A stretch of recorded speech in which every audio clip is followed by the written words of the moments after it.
So this morning, March 30th, 2021, I submitted an electrical plan. It was just under miscellaneous to basically um, provide a raceway for a different contractor uh, to place the batteries right here. They are installing a solar system, solar panels. This is what they gave me. So I used this as reference, but then of course it didn't give me dimensions or anything like that. So they have the layout of the panels, but for whatever reason they refused to pull a permit to do the underground, and so I was brought in to do that permit as under miscellaneous. So I mentioned in the past in a video that the batteries were supposed to go right here, but the garage, it has a little wall right here before the opening of the garage, and the batteries will not fit there. They will stick out past the opening of the garage, so they're gonna put them right here. So I got involved with this through one of my general contractors, one of my clients. The owner of this property is a client to my client.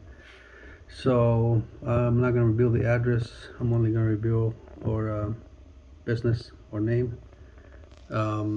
So long story short, I got a hold of the building department and they told me, oh yeah, you need load calculation. So I went into AutoCAD, copy pasted a load calculation that was provided by the actual company that is doing the installation, and then I had to add a site map. I whipped it out pretty quick. This is not the scale, but it's pretty damn close to what it actually in reality is.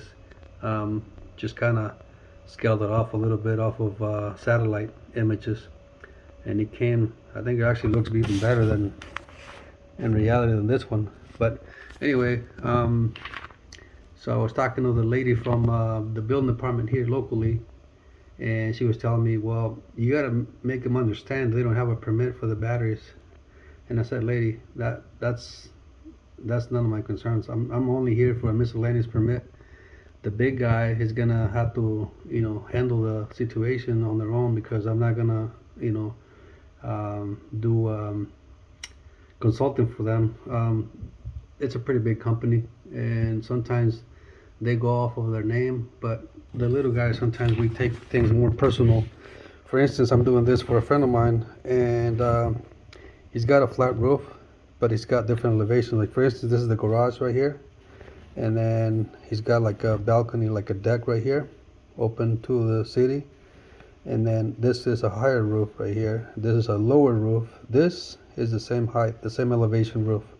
This one's lower, this one's lower. I told him, let's go ahead and throw a couple of lights right here, maybe 3, point them out to the panels, to where it doesn't disturb your neighbors. They basically, they will be directly guided to only put on some light for these panels. And same with this one right here, put on some light for these panels. And what that will do is it's going to give him energy 24/7.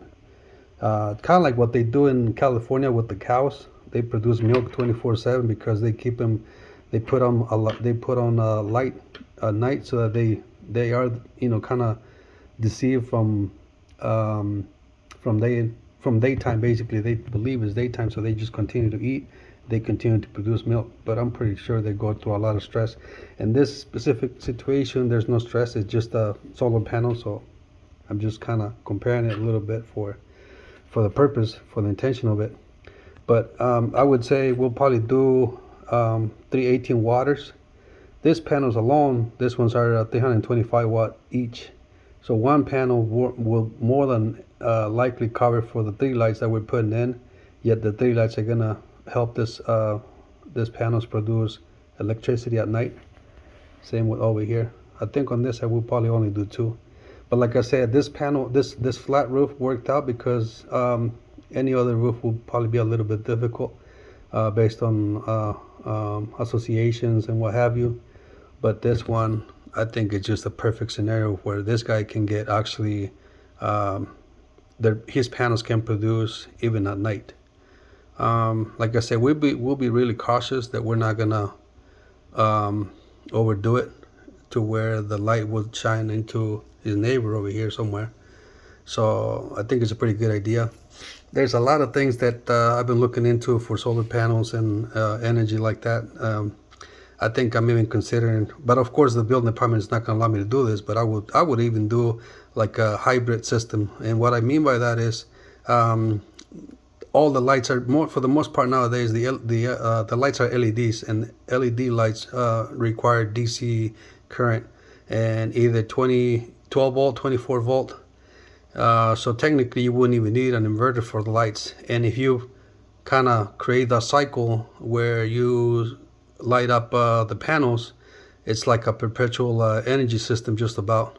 So the lights will never go out even if there's a power outage, but you have to bypass the inverters because the inverters require 240 volt to work. It's kind of like their signal voltage basically.